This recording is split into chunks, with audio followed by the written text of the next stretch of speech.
Hi guys, welcome to my channel and how to enable um, task manager from the registry.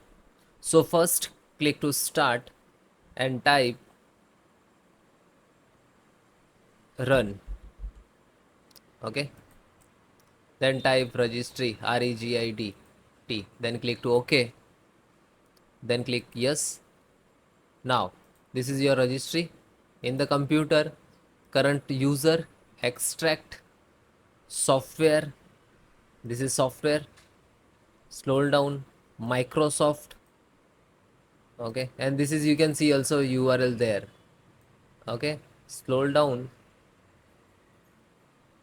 find out the Windows, only Windows. Okay, extract,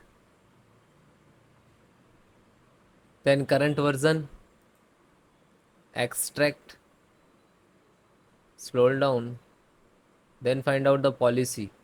So this is policy, extract, click on system, you can see block task manager.